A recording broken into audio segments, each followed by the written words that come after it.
What up, guys, and welcome back to Summer Lunch Break. Today's episode is going to be a fun one as we sit down with Silas Thurman. Silas got his start in the wake industry right here at Active Water Sports. As we sit down for some grub, Silas tells us his story of riding for Liquid Force, being a team manager for Nike Wake, and putting on the Wakeskate Tour. If all that wasn't enough, he's also a co-owner of Remote Wakeskates. If you've ever wondered how closely related sprinter vans and wake skating truly are, be sure to keep on watching to find out. Sit back, relax, and hear it from the man himself. It's Silas Thurman. You know what I'm really scared about is if the wakeboarders get too close to shore, they may use some people on the shore as bonking items.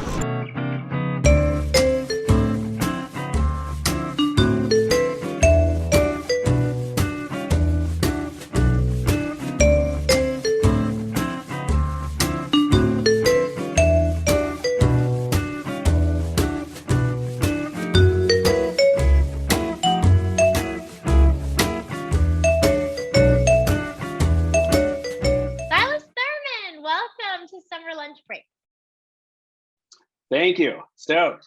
We are very happy to have you here. My first question of the day for the interview is what you have for lunch. I have some Hawaiian chicken bento type stuff from a local place here in Scappoose. Nice. They usually do a pretty good job with it. Oh, love it. That's awesome. I'm out of food today, but I got my water, so I'm going to tough it out. Nice. All righty, we're just going to get rolling with it. I kind of like to start out with, my guest's backstory and how they got into this industry. So just tell us a little bit about what early wake boating was like for you. I didn't know too much about wakeboarding, really until I was like 18 years old. We had people had boats and we grew up going on boats, but not wakeboard boats and ski boats. We were just general, the IO family boat and stuff like that. So we had been on a directional shaped wakeboard, but I never thought, I never knew it was a sport. We grew up snowboarding and skateboarding and stuff. And, but we didn't have, I was skateboarding and snowboarding and stuff in the early 90s. So we didn't have internet to show us all the fun stuff that was out there. And so I had done it a couple times, and just after graduating high school, a friend of mine, Justin Fisher, he actually worked at Active for a little bit too. He was out on the boat and I'd seen him doing flips and 360s, and it was just super impressive. And we were just out fucking off on our, boat that we borrowed from my grandpa. And so we cruise up to him and I'm like, hey, can we come out with you, next time you're going out and ride with you and try, this wakeboard stuff? And sure enough, within 2 weeks, you can jump the wake and do flips. And he'd gone to the wakeboard camp, so he was super good at explaining how to do this stuff. And once you know how it works, it makes so much more sense. And we were kind of pretty hooked from that point on. Awesome. That's awesome. Well, you touched on, that he also worked at Active. A lot of people maybe watching don't know, but you also worked at Active. So tell us, I did. How you got into the shop and what you did here for Active. Yeah, I was working at, so a lot of my friends have metal shop backgrounds, own metal shops. And when we were younger, 20 years old, we were working at a metal shop, and I was just working there because my friends worked there. My best friend worked there, and they were laying people off. So eventually I got laid off, and it was winter time, and I was sitting on the couch at Active, and Brad Walhood and Jeff Wheeler were kind of running the place at that time. I mean, Matt Radich was there, but the guys I was hanging out with were Brad Walhood and Jeff Wheeler. And I was just sitting on the couch, and they were like, what are you doing? You want a job? And I'm like, yeah, that sounds awesome. And so they needed an assistant manager. So, they're give me the spiel, whatever. And I was like, yeah, sounds great. So started, a week later, and my metal shop boss calls me and he's like, hey, we got your job back. You should come in here. We'll give you more money, whatever. And I was like, man, I'm just going to stay here and do this. This seems way more fun. And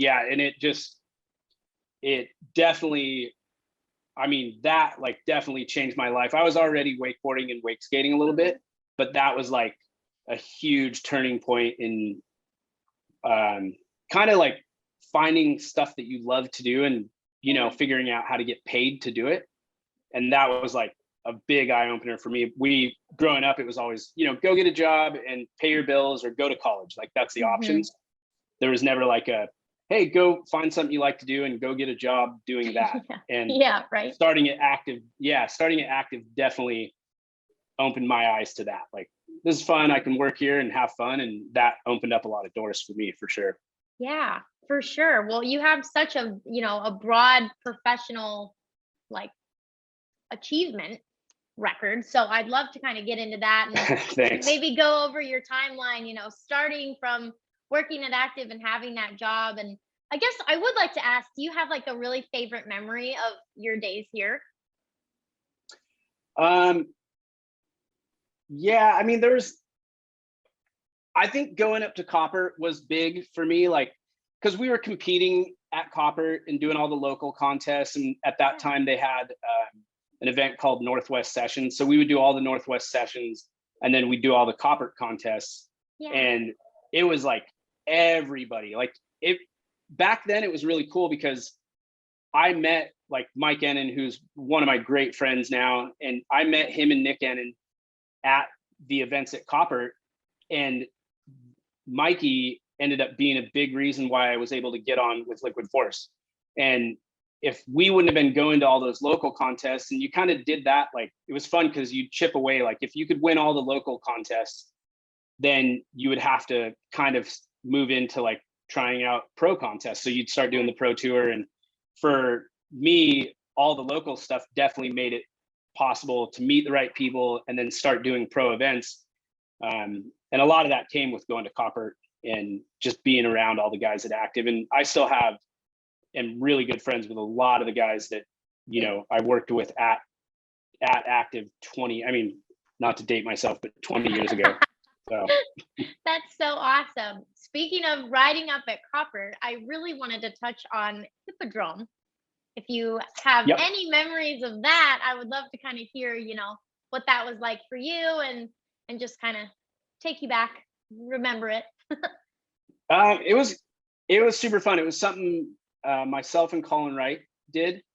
And it was kind of a branch of just, you know, the events that were happening. Toe Jam was a big Wakeskate event that Scott Byerly started.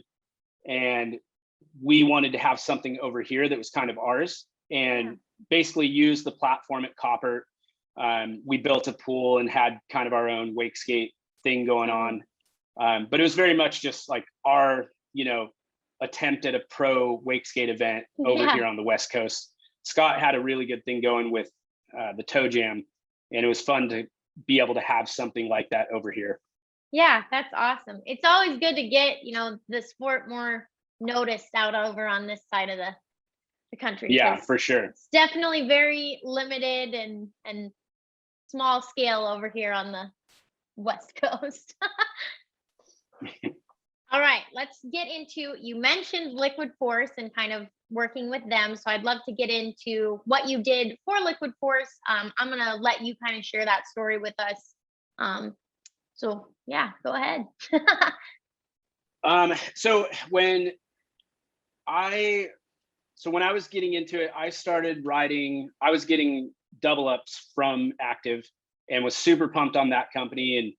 And as they kind of had some transition where the company had changed hands and some things happened there. Liquid Force was definitely, in my opinion, the best company at that time making things happen. And even at, I believe they're, if not the biggest company right now, still one of the biggest. They were definitely like, you could see that they were just the cool brand. And I like to party. They were definitely a party brand. And had, they were making stuff happen and being rowdy. And I was definitely leaned, gravitated towards that kind of stuff. So Jim McVickers was a huge help in getting me in touch with Liquid Force. So he was giving me stuff from Liquid Force, kind of that normal, regional seed kind of thing. And as I definitely good timing for me when cassette started and it kind of separated some of the liquid force wake skaters over to cassette, it opened up a couple of spots on liquid force's actual pro team. And so I think in 2003 or 4, I was added to their pro team, which was awesome. I mean, I went to the first, just after that, I went to the first year of them going to Lake Powell. And then I actually ended up getting to go to all 6 years in a row at Lake Powell with them. It was, I mean, huge. Like I was very pumped. I wanted to ride for them more than anything. And definitely kind of even, you know, you don't always get paid the second you sign on to being on to one of these teams. A lot of it's like photo incentives and travel and some different things like that. So I kind of just, you know, waited until it became a decent contract. And, you know, I never was getting, you know, what Watson and those guys were getting, but it was, for me, it was rad and I was pumped. And definitely felt pumped for where I was at and getting to be on the team that I wanted to be on and with all the people that I really wanted to be with. Aaron Grace and Don Wallace were huge and definitely a big part of my life. Yeah, that's awesome. You also designed a Wakeskate for them, correct? Yep. Yeah. I messed around with a bunch of stuff. Actually out here in Scappoose, we would ride all the time. I had a floating home back then, before moving to Florida. So I was working at Active still and kind of moving into like part-time at Active while I started to make a little bit of money wake skating.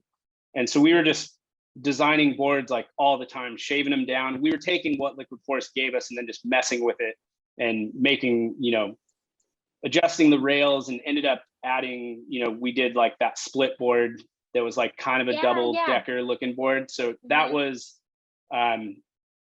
my attempt at that was fun. And a lot of that stuff ended up being tough and not working out just because it's hard to manufacture. And that's probably why you don't see as much of them anymore. But I had a board with them called the SST, which Danny Hampson and Aaron Reed rode a little bit, and which was rad because I look up to those guys a ton. And it's pretty cool to see some of the best riders in the world riding something that you had a hand in.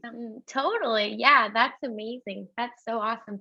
When you kind of started riding for Liquid Force, did you kind of have a moment of like, oh my gosh, like it's finally happening. Like I'm finally going to get paid to do something that's so much fun that a lot of people just use, you know, it's just a hobby, but for you, it was turning into something so much more. Do you remember a moment where you felt that? Yeah, I think randomly, and usually like a lot of the guys, and even after, when you start getting, you know, doing well in contests and you're maybe one of the better people in your area, like, so for the Northwest, I was one of the better wake skaters, and then started competing, you know, throughout the US. So for the Northwest, I was definitely one of the better people, if not the best in this area at that time. And I got a full page photo in Alliance in 2003 in their photo annual, but it was back like you didn't know it happened. So like Brad Walhood called me and was like, you got to get down to the shop right now. And like, so, you know, ripped down there and the magazine's there and you have a full page spread. It was like huge deal. Like the other side was Chad Sharp and then my photo from Trillium Lake. And it was like, you know, that was like a huge deal. And even to like, my parents were, you know, I think they thought I was kind of full of shit. Like, oh, what's a pro wake skater? They don't even know what that means, right? And that was kind of like a solidifying moment where I felt like, okay. And then it, you know, started getting a lot of photos in the magazines and working with photographers in Florida and traveling more. And all of it was really, for me, I never made a bunch of money wake skating, but getting to do it for an extended period of time and making any money, you know, at least being able to pay my bills was a dream for sure. Yeah, that's amazing. That is so cool. Well, you also, I mean, in just keeping on track with the whole wake skating thing, I wanted you to talk a little bit about Nike and being their team manager for that Wakeskate team. If you want to touch on that a little bit, that'd be awesome. Yeah, I don't know it's a fairly long story. So, you just start talking. People are here to hear your story, okay. man. So we were, obviously the Beaverton Active Water Sports is pretty close to Nike. So we would have Nike employees in at the shop all the time. And I just hassled every person coming in. And so the Halseys ended up getting me in touch with someone at Nike. And I mean, this I've been asking forever, like months, and finally get to go in and I meet with Bastian Renard, who is heading up what would eventually be Nike 6.0. Yeah. And took a bunch of magazines in and showed him all this stuff. And it was funny because he didn't care. Like, it didn't matter to him that I'd been in a magazine and it didn't matter at all. He was like, oh yeah, we don't have anything for someone your age. I was probably 22 or 3 or something like that. And he was like, but you can take as many shoes as you want. And really, for a wake skater at that time, like, getting free shoes was, you felt like you were sponsored. Like, that was good enough, right? Contract or not, getting free shoes was basically you were sponsored. Yeah. And so I walked out of the first day I went to Nike, I walked out with 8 pairs of shoes. I'm like, don't have that much money, and I'm freaking out. So I now can go into Nike and get free shoes anytime I want. They totally don't care. Like, and I think it's the coolest thing ever. From that point on, I didn't think I'd ever have a job or anything with them. I just thought it was cool to have free shoes. So I was flying to nationals in, I can't remember, Wisconsin, I think.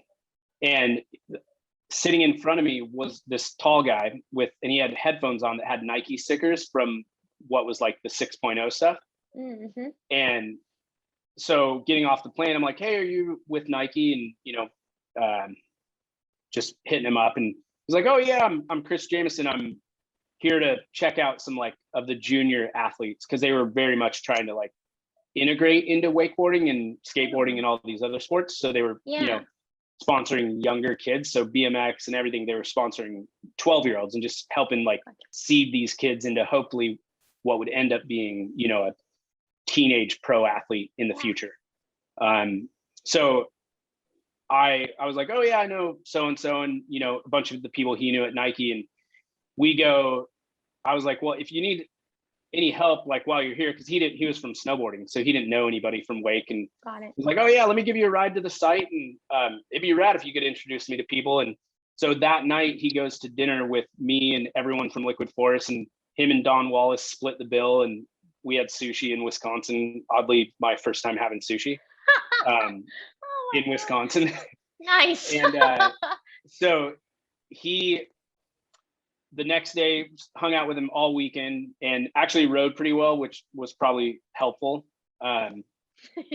He, on the way home, he was like, hey, I'm going to have someone from Nike contact you and talk to you about some stuff in the future. I was like, oh, rad. Cause I'd definitely written it off. Like, I didn't think there was anything for me because they were, talking to younger kids.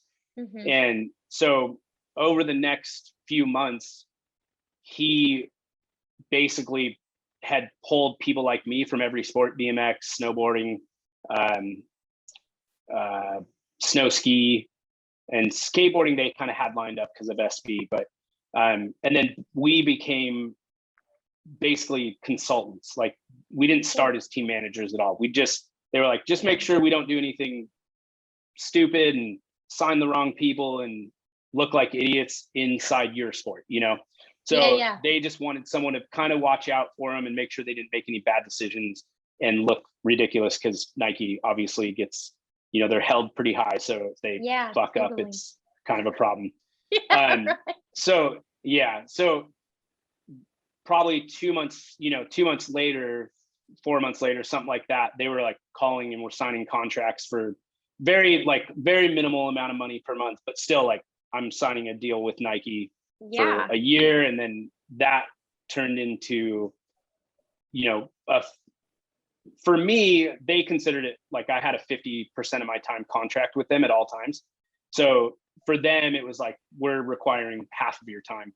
So I could still ride for Liquid Force, do events and do all that stuff, but help them with what they needed. And then, you know, probably 4 years into that, it turned into a full team manager role. And Cool. it was good. We Yeah. definitely always had ample money to do really fun trips and sponsor events. So Totally. I think Nike's help, especially in wake skating, was huge. Like, I think it helped Totally. a ton with events that needed money and didn't have companies to help Mhm. bring money into the sport. Yeah, for sure. Speaking of, you know, riding for Liquid Force, working for Nike, was there a lot of integration of the two that kind of together to build a team, or how did you go about doing that? I knew they had already kind of like talked to some of the younger wakeboard kids. Mhm. So we started with, there was a bunch of young kids involved. When the team really ramped up and started, Steele Lafferty was Nice. the first wakeboarder on the official team. Wow. We had, it was he, and still really good friends with Steele. He's awesome. Like, Oh, nice. he's an amazing guy. It's fun. It's hard for me to not think of him as a kid because I've known him since he was 12, but a really great man. And then Matt Manzari, Nick Taylor, trying to think of our whole crew we had. Eddie Valdez Nice. was really fun. We had a ton of fun with him. Yeah.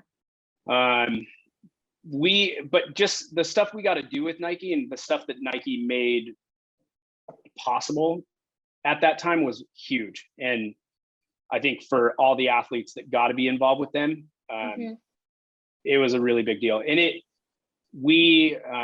Kevin Henshaw, who I live with, one of my best friends out in Florida, he had a good run with them, and we got to travel a ton. Ben Horan, who I still own Remote Wakeskates with, he's, you know, like, these are like lifelong friends, and it was fun. I ended up, I rode for Liquid for, I don't know, 6 or 7 years, and then was with Nike for 16 years by the time it ended. That's wild. So I was very fortunate to be able to go that long with them. And I mean, that definitely helped keep me in the sport for sure. Totally.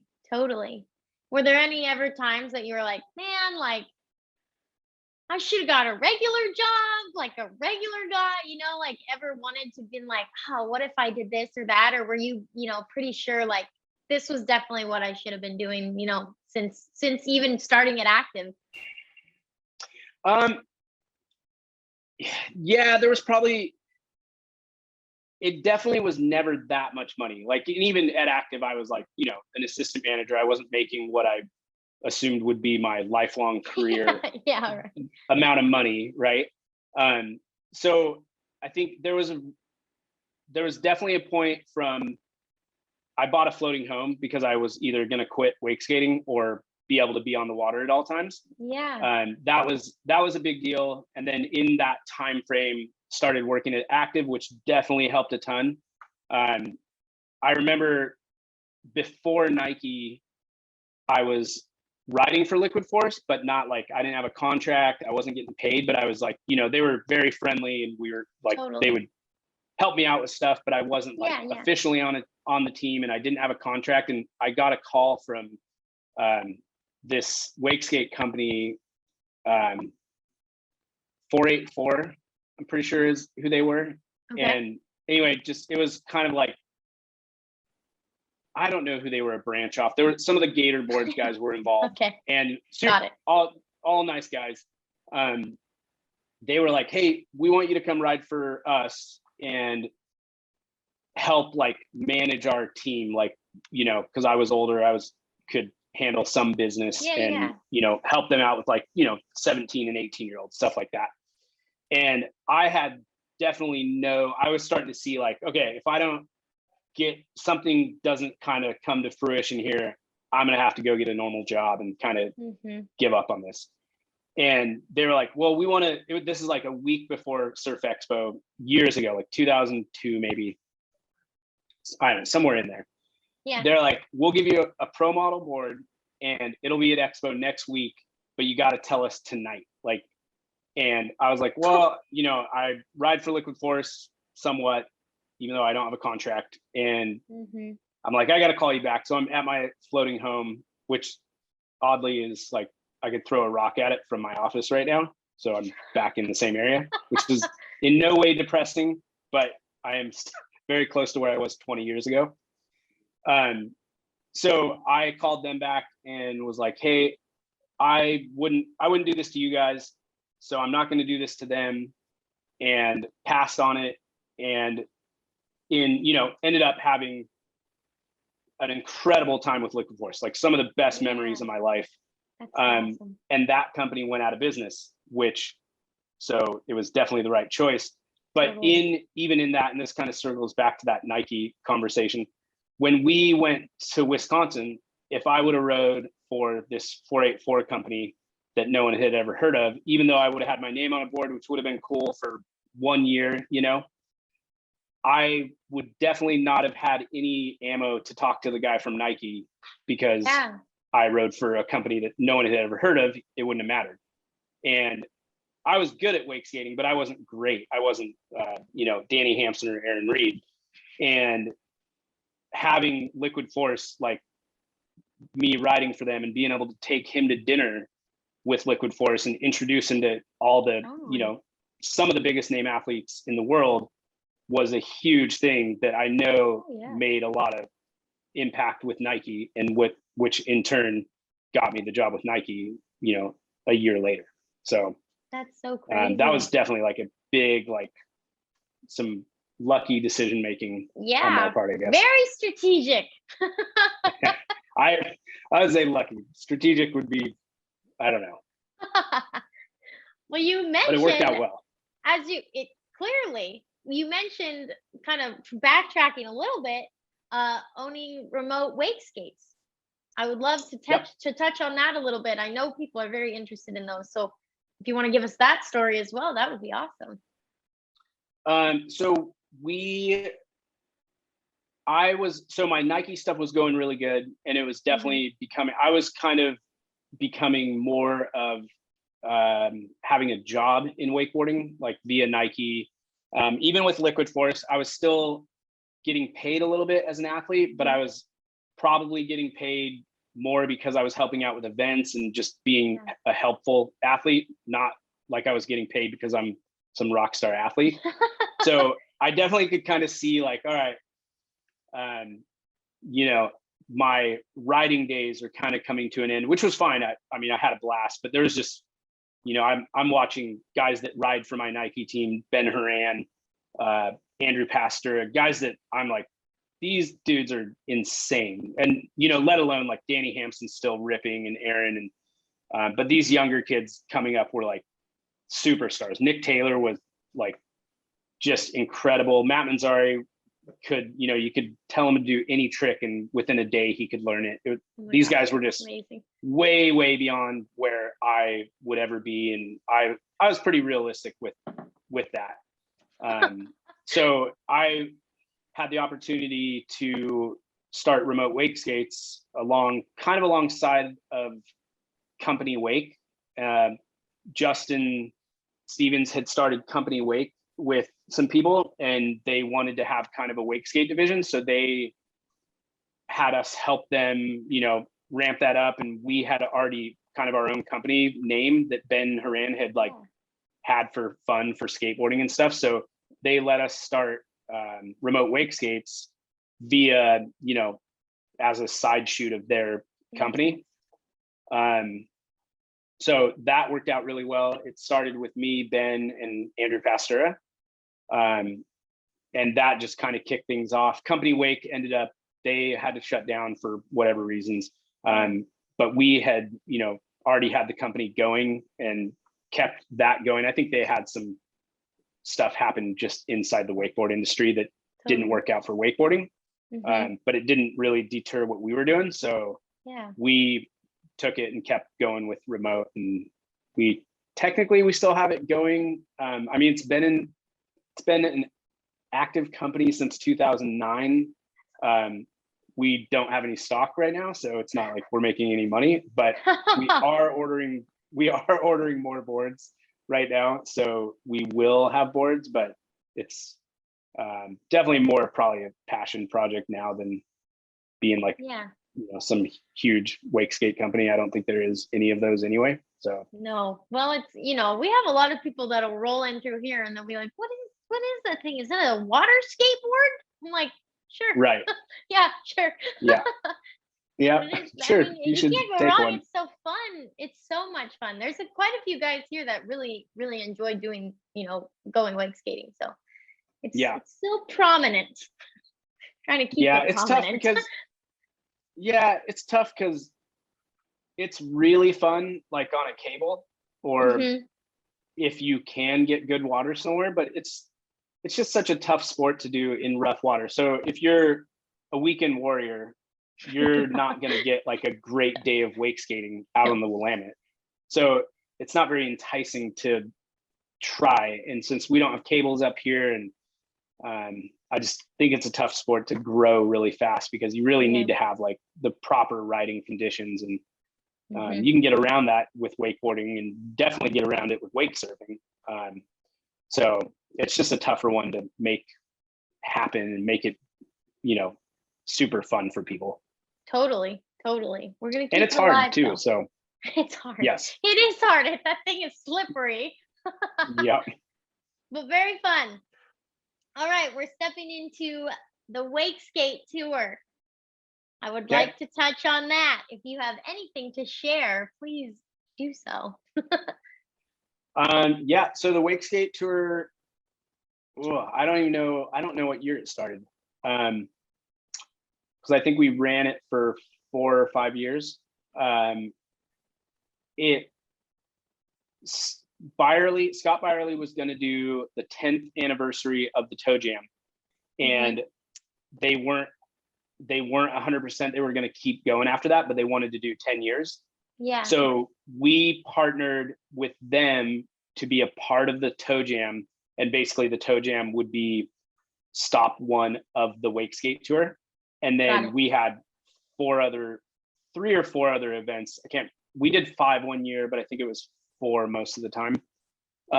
We worked really closely with Rockstar. They were, definitely helped with financially making that thing happen. Yeah. And Craig and Steve at Rockstar, and then Sean Dishman, who kind of bridged the gap for us to Rockstar. That was huge. Like, they definitely made it so we could have a really good event, and we wanted to have like a full series that was specific for wake skaters, that had the perfect conditions. So it was all 2.0 base. Pat Panakos helped us out a ton from the 2.0 side with Sessi Tech.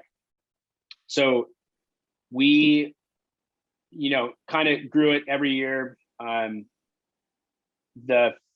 think the second to the last year was our biggest year, but we paid out $50,000 in prize money, and it was big. Like, we had $10,000 for each stop for 5 stops, and the first place was getting paid $4,000. We paid all the way down to 16th place too. So like, a lot of guys, there was times that we had more people riding at our event than the Pro Tour had at their event. So cool.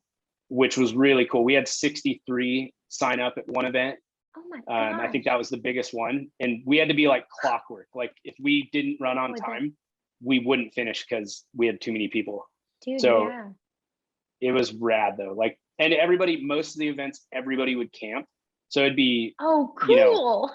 you'd have 100 to 200 people at an event. So they weren't like crazy crowd events like some of the Pro Tours were, but everybody was there the whole time, and the riding conditions were definitely like, we saw some of the best wake skating ever happen at the events, which was really cool. Yeah, that's so awesome. Man, I bet that. It was cool. It was definitely like, what, the best we could do, kind of taking the Toe Jam series and trying to work from that, because Scott did a great job with that. And, we saw some of the best wake skating ever happen at Toe Jam. And then that was our goal, was just to hopefully improve upon that. Yeah, for sure. Kind of creating that goal, was that like a, a little group effort? Was someone kind of in the team like, hey, we could do this, like you guys down? What was that building process like for you guys?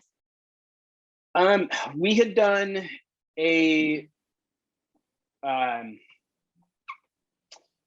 we had done a contest at Ben Horan's house with Nike that kicked off what would end up being the Wakeskate Tour. Yeah.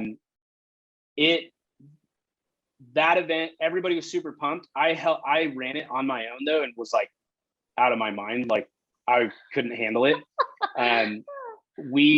We had a friend out in California who was super into wake skating, Ryan Dahlem.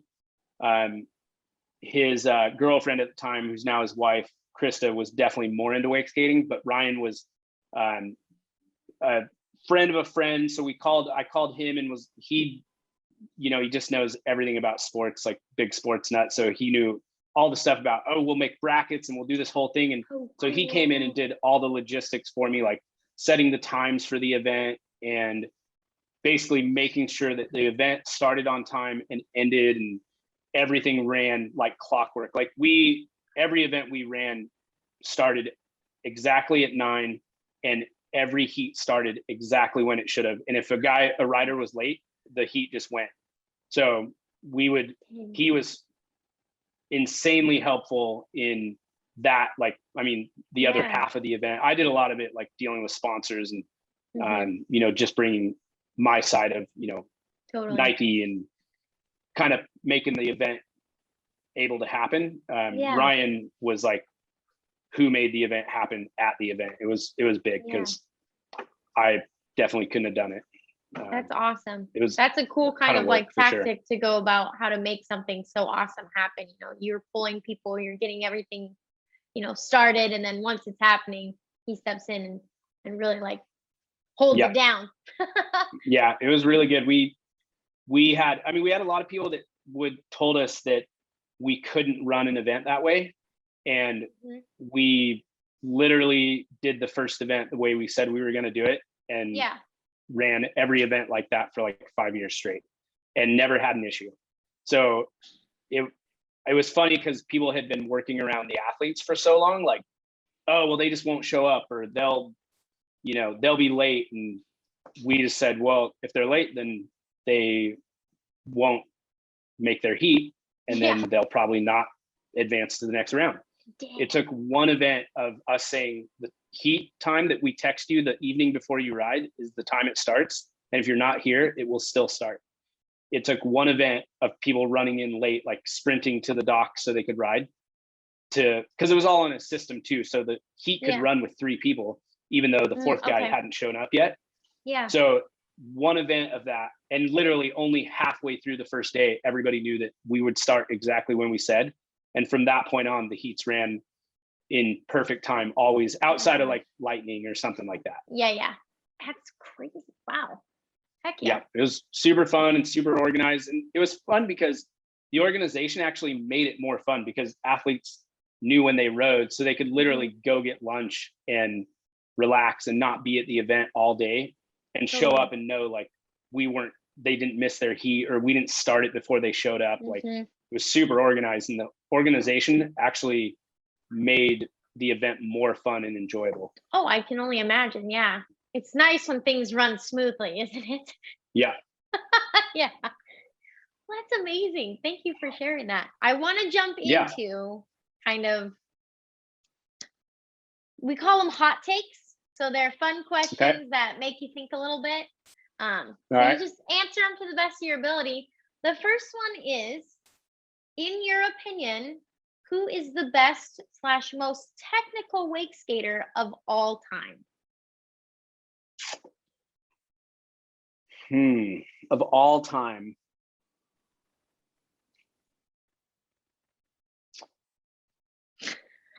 Probably Andrew Pastura. Okay, and why? He's just a machine. Like he can do, he can do anything you could possibly do on a wake skate. And he takes a ton of pride in making it look good, but he's very like calculated. Like some guys are just full send and they'll just get beat to make something happen. Totally. And then some other guys are really good, but can't do every trick under the sun, but make it look really good. Andrew is, I mean, could do everything and was just, Reed Hansen is, you know, as far as calculated, like being able to do all the stuff, he's up there as well. But Andrew, man, if he put his mind to it, like he could do anything and he could make it look really, really good, if not the best. Sick. Nice. Well, shout out to him. Yeah. I'm sure he'll appreciate that. All right, moving on to question 2. What is the worst trend in water sports right now and or from the past? This Wait, one and or so like if we're picking either one from right now or if you have one from the past because you don't have one now. This question always stumps people, so I like to see if I can get something from you. Oh, so it can't be just something in the past and also something currently. This is like, it has to be connected. No. Whether you have one from the past that you remember and you're like, oh yeah, that was bad. Or if there's one that's currently going on that you're like, I don't like that. Just whatever you can think of. Got it. Okay. So the one from the past that, because again, I didn't know that pro wakeboarding was an actual thing for, I mean, it was going on and I literally didn't know about it. I didn't have the internet. So, so when I finally got into it, I grew up snowboarding. So I thought snowboarding was the coolest thing ever. And I love skateboarding. I'm not a great skateboarder, but I love it. I think it's rad. And we grew up, you know, reading skateboard magazines and stuff like that. So the worst one that I always thought was funny was when wakeboarders would name tricks that had already existed. Like they would fully be doing tricks that were already named in snowboarding and throw that out like it had never happened and rename all these tricks that had literally been done on a snowboard and then come up with some wacky name for it. Okay. Do you have one specifically that you remember that you were like, no? No, I'm not going to say it because certain people named all the tricks. So I'll just, they all did it. So it's, you know, okay. It is what it is. We'll leave it. They were all naming tricks that had already been done. Okay. It's cool that they were done on a wakeboard, but totally. You know, it'd be like if when we did the first kick flips, we called them flippy doos and didn't call them kick flips. Whoop-de-does. That would have been fucked up. Yeah, just because you're on, you know, you're not on concrete or you're not on snow doesn't mean you're not doing the trick. I got you. That makes sense. Do you have one that's currently going on that you're not down with, or is that kind of the only one? Currently, and that's an old one too. I mean, that's like from way back. Like yeah. So that wasn't even something that was like, you know, that was kind of first when I got into it. I thought it was funny. Current stuff, I don't know. It's tough because from the limited amount that I'm still involved, I still talk to all my friends that are, you know, still involved. Or I think it's rad that the people who are still like actively pushing wakeboarding and wake skating. I think that's rad. Daniel Grant, I think it's sick what he's doing. Huge shout out to Brian Grubb for like longest like run in history of being an active, like very, very high level athlete in wake skating. I mean, that's incredible. So pumped on him, and pumped, you know, been friends with him for a long time and just pumped to see him still doing what he's doing.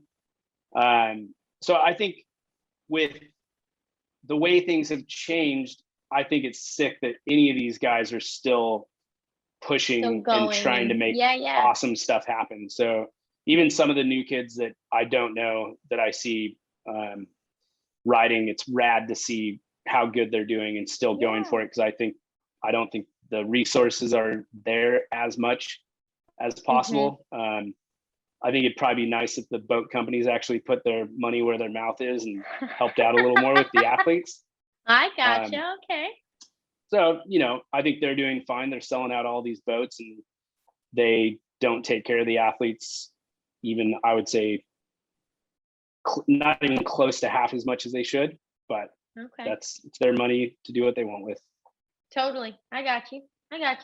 Makes sense. All right. Last question. We are going to totally switch gears. Nothing, no wakeboarding, no wake skating, no Nike, no nothing. Let's talk vans. Yep. What made you jump into that from all this other stuff you've done? Like, why? It's funny because it's very connected. Got it. We were at an event that we were doing at Ben's house. This would have been like 2011 or 2010 maybe. Anyway, in there, Ben he was like, man, I don't know why anybody would make a payment on a vehicle that you couldn't sleep in.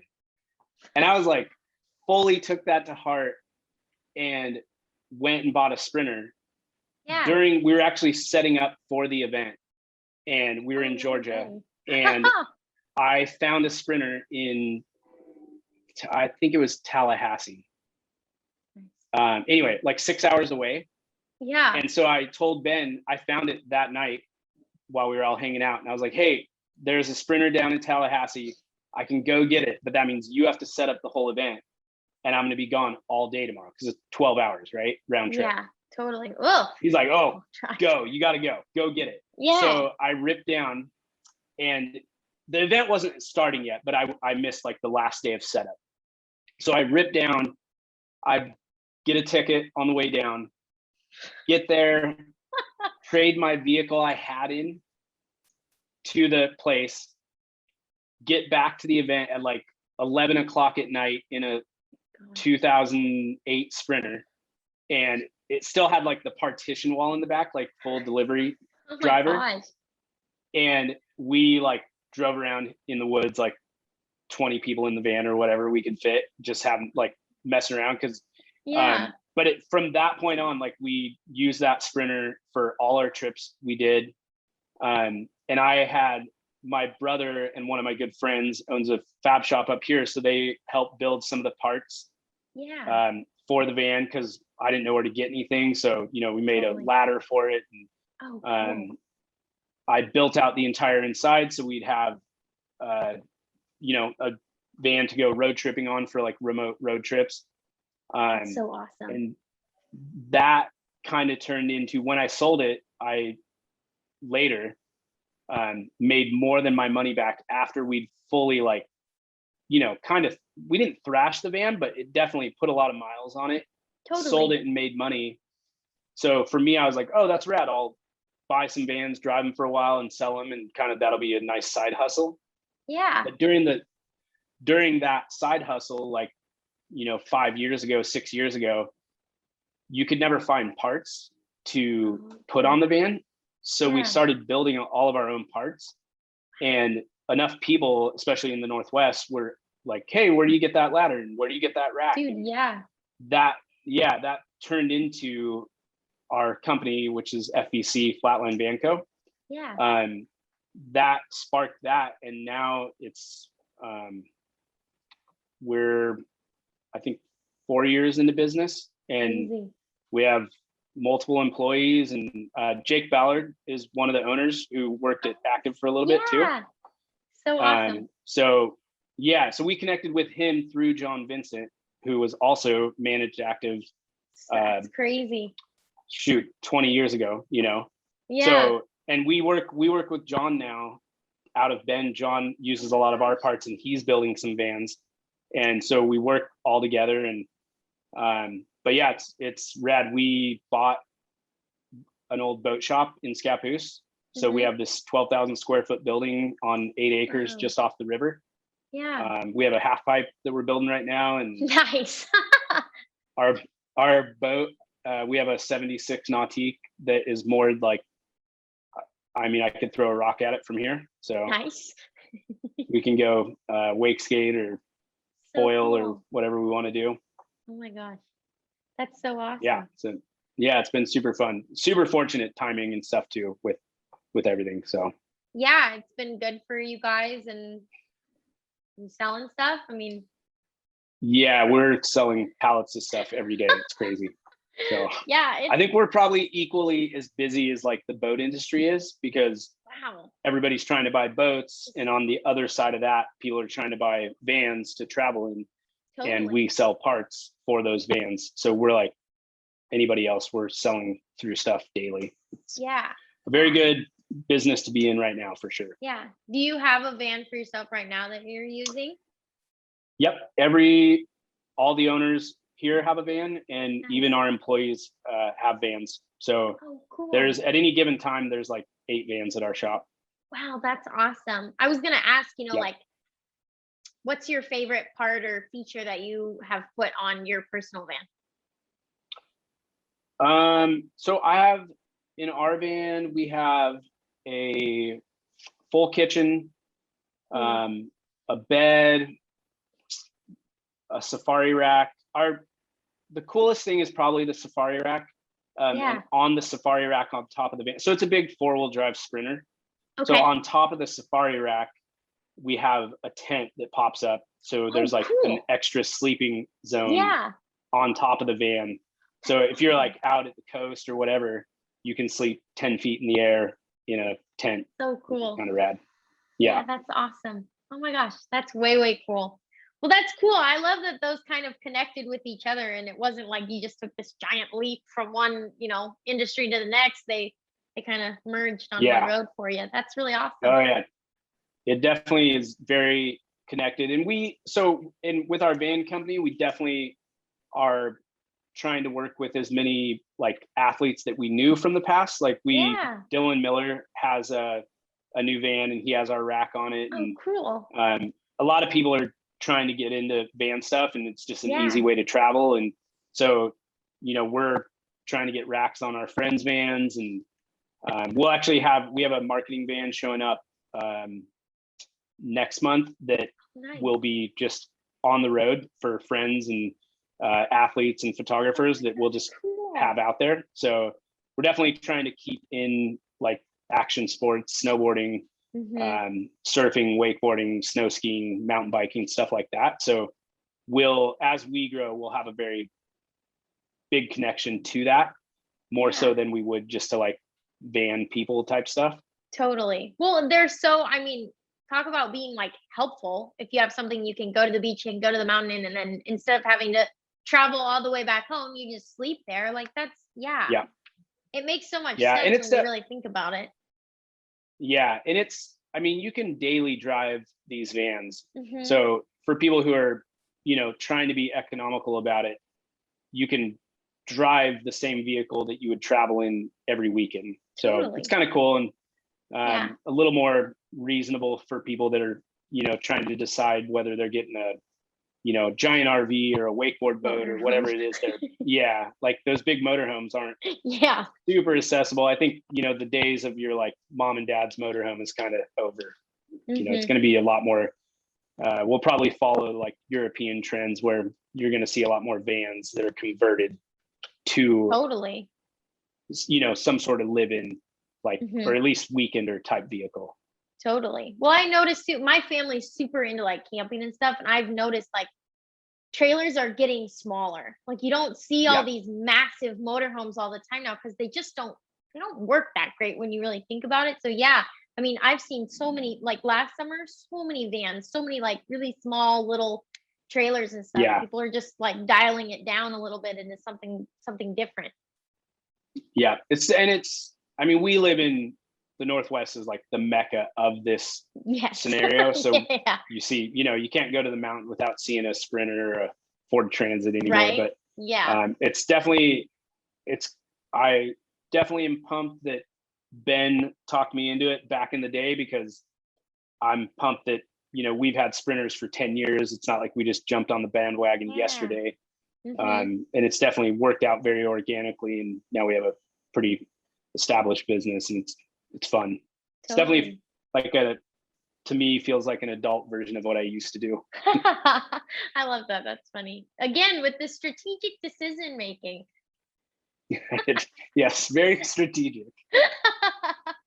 Well, this was I mean, thank you so much for sharing everything. It's been so great to get to know you as well as be able to share it with other people, just your story and everything. So we really appreciate you joining us Yeah, today. thank you. Thank you. I definitely owe a lot to Active Water Sports and everybody there. So pumped to be able to do this. It's super fun. Well, when I told people here that I was going to talk to you, and they're like, "Oh my God, tell them hi!" So everyone here says hello. I love it. I love it. I actually have to come in. We just put our boat in the water. Oh, nice. Yeah. Yesterday. Yep. So we have. Do you know Bear or Jared?